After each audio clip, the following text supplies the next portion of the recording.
once again, it's my pleasure to have on my good friend, a man of the book, a man of the cloth, Noel Roberts. Noel, it's been a little while since we last talked. Do I have you on the phone? Yes, and the cloth is very sweaty today.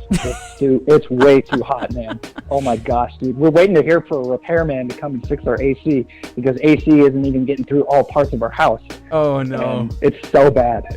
Wrong day. I was just saying, it looks like we're supposed to be getting a pretty serious heat wave coming in through Missouri. So if that's reaching you guys out there, it is not a good day to have your AC. If you were a weatherman, I would shame you publicly for not warning ahead of time. You know, I could have been washing my air conditioner down, all this other stuff to keep all the dust and dirt away, but no. No luck. Well, best of luck to all of that. Anyways, while I got you, I want to have a conversation. I know this is something that you feel strongly about, and maybe some of my listeners have heard a little bit about, but they're not totally sure exactly, the details of all of this stuff. But there's a guy called Andrew Tate out there, and he has become one of the most popular, one of the most talked about people out there. Young men, like by the millions and millions of young men have consumed his content. And I'll just tell you right from the start, there are things that I've heard him say that I'm like, right on. That is on the money. Totally agree with you. But, right, pretty big caveat here. But there's also some stuff that I've heard him say that, makes you like smack your head into a table and you think, come on now, come on. We could probably find a better, maybe a role model for kids. Anyways, you were telling me a little bit about that. What's your take on Andrew Tate? I guess he has a brother too, Andrew and Tristan Tate. Andrew is he's apparently a recent convert to Islam, and his brother, says that he's a Christian and etc. But anyways, what's your take as it pertains to those two? I was talking about this just the other day, and I said the media has spent, it's so ironic, the media has spent nearly a century saying that free sex and free love is empowering for women, but now that a man is actually doing it and really being staunch about it and even correlating it with some fashion of stoicism, the reason all these abominations like pornography, sex trafficking, fatherless homes, abortions, and the consequential decimation of the traditional sexes expedited like water on tap was thanks to the left's promotion of the head owner of Playboy, Hugh Hefner, along with Alfred Kinsey and a lot of these other guys that are tied to the transgenderism movement. All of these things are linked together. They glorified Hugh Hefner, his routine of slave cages of comfort lavished upon his victims as not only a fun atmosphere, but also financially freeing and morally good. And he was a champion to them. Now Andrew Tate is being rejected for running the same kind of operation. The irony could not be louder. I mean, make no mistake, Andrew Tate was born from those on the leftist movement. And now that the culture has supposedly shifted, with rape culture and all this other stuff the left supposedly cares for, they're trying to act as if they don't bear any responsibility. And don't get me wrong, I think that there's been a lot of foolish people on the conservative side that have advocated for him as if he's some fashion of victim. Yet we're finding out that the irony with Andrew Tate is that he went to Romania thinking that they only charge men with rape on more tangible grounds than the issue of the very real issue of false accusation by, quote-unquote, regretful sex in the West. And now he's being tried, along with his brother, and the two women who were practically imprisoning women they abused. So for your audience that doesn't know this, Andrew Tate trafficked women and kept them basically under his thumb while having these two women be sort of like his front runners, this veil covering that say, oh, he doesn't abuse women, he doesn't rape them, he doesn't do all these things the media is accusing him of. And he was using them essentially as a OnlyFans pimp. And a lot of people liked him because he spouted some things about, kind of like how Bill Burr talks about, gold diggers and a couple other good things. But the problem is he's a walking, talking hypocrite. The man converted to Islam, rejected Christianity, and has made his entire life now about, digging on the left, even though he is the very product of that worldview in so many different ways. It's interesting, right? Because so some of that stuff, like allegations against him and things like that are still ongoing unless something has been updated. There's definitely some serious court stuff, some serious charges that have been brought against him. We'll see how that all plays out. But whenever it comes to the ties of, you talk about Hugh Hefner and the sexual revolution in the West and all of these things, objectively, that is what created a figure like Andrew Tate. Wouldn't have existed in many ways, right? We can even unpack this further, but just from the most direct aspects of things like the sexual revolution, this is a guy who made a tremendous amount of money, as you said, on these different, smut websites and live cameras and different sexual content and stuff like that. That is like an embodiment of he should be a hero of the left. The left should be the ones that are always celebrating him and stuff like that. Now they're very, very mad at him these days. But it's just crazy. And then on top of that, right, you look at the culture that they've created. You mentioned that part of his brand is kind of this appeal to stoicism and more traditionally masculine stuff. And I think that's where there's quotes of his that just independent you and I would probably agree with, where he tells young men to work out and he tells young men to do these certain things that are often seemingly forgotten in the West. Well, the reason that he was able to captivate so many millions and millions of men is because he was the exact opposite, or at least that rhetoric in particular was the exact opposite of what young men have been lectured with. Young men have been told today that they're bad, literally by virtue of being a male. You're somehow, some way, a bad person. You should feel inferior. You're what do they call that? Toxically masculine. Oh, it's toxic masculinity. Well, not only that, I've seen people. I responded to a woman a while back on social media that was trying to say that anybody that is a man has an innate desire to rape women.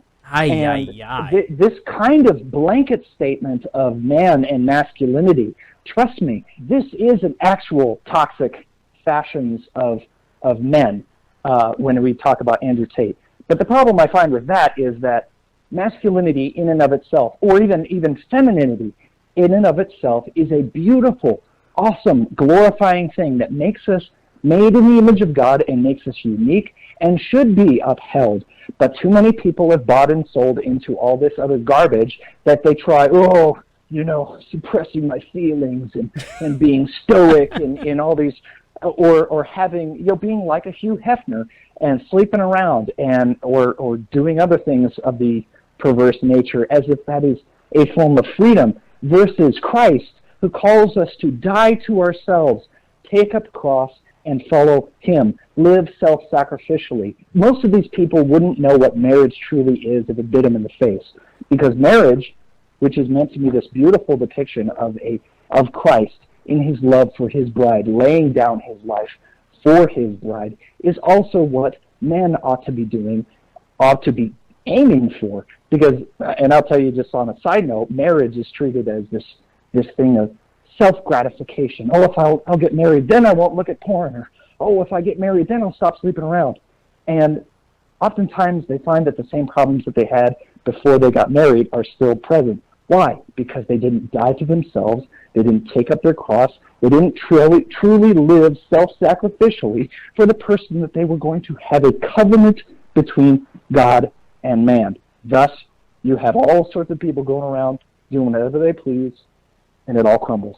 Yep. And they're shocked when it happens. Well, I think, and you're totally correct on that. I think that it's probably fair to say, and I would assume that you'd agree, but obviously let me know if you don't. I think the Andrew Tate phenomenon, in some ways, I think there's probably a silver lining in everything. I think in some ways it's been productive because maybe it went a little too far, but it snapped some young men out of a trance that the left had them in. But I think overall, the Andrew Tate phenomenon has been an example of the pendulum swinging too far, right? The pendulum always goes too far. The left goes too far, right? They make young men feel like trash, and they talk about how, that quote from, what a vile human being to say something like that all men have this innate desire to victimize women and things like that. You go way too far with all of this kind of stuff. And then it got banned, by the way. Well, good, honestly. I mean, with the standard they hold us to, it's the least. No, my video. Oh, your video on that. See, here, I thought you were saying the person who said that to you, and I was like, well, hey, no. I mean, at least they're being consistent. But I think what happens, right, is you have the pendulum swing too far, and young men really ought to look for a better role model, okay? There's certain things that I totally agree, as I've said before many, many times, I totally agree with Andrew Tate on certain things. However, the dude goes way too far. This idea of glorifying promiscuity, the idea of making a lot of money, literally by like virtual prostitution with these poor women and all of that kind of stuff, that's not cool. That's not something that young men should aspire to. That's not something that young men should look up to or try to emulate or anything like that. And it might sound cringy, to some people, but if you're looking for a male role model, please don't look to Andrew Tate. Look to the people in the Bible. Look to maybe like if you got a grandpa or something like that, someone who honors the woman that he's with, someone who still has those masculine traits that Andrew Tate talks about, but also has a little bit of balance. I think you would probably agree, but is it fair to say balance is probably a good idea in these things? Tact and temperance is a big thing. And what's even scarier with guys like the Tate brothers is that, for one, if his brother claims to be a Christian, he should be on his brother for the garbage that he's promoting and advocating and doing. It's like now they've got advocates getting in here talking about how Islam is this fashion of freedom and true manhood.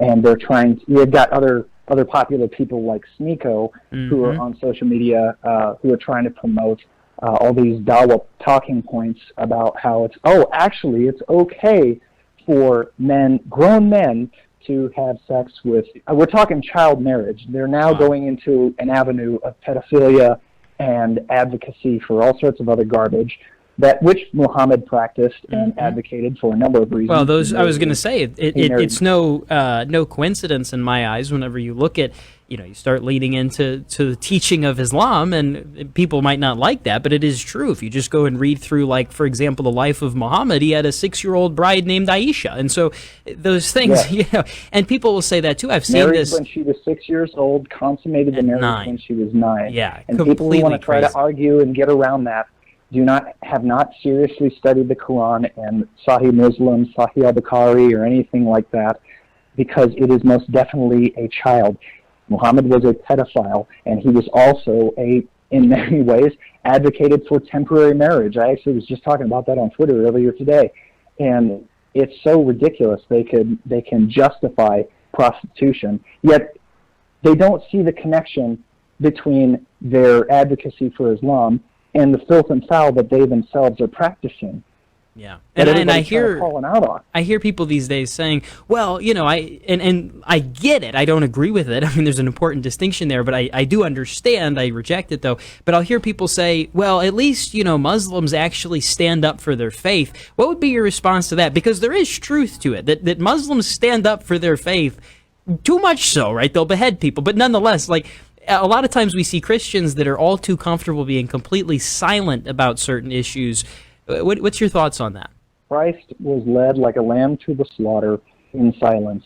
There is nothing strong, there is nothing powerful behind being able to kill other people for the sake of your religion, especially one that is led by pedophilia. Christ gave of himself self-sacrificially, sinlessly, in order to better other people, in order to free them from a life of sin. Islam seeks to subjugate. Islam seeks to silence. That's why they've gone after everything from Charlie Hebdo and beyond. I can't tell you how many times Christians throughout church history have been martyred for the sake of Islam, because it's either turn or die. The reason Andrew Tate is advocating for Islam is because he's afraid, not because he's a man. Dang. Strong words, my friend. Well, it's always good to have you on, Noel. I gotta go. That music means this segment is coming to an end. Folks, don't go anywhere. I'll be right back.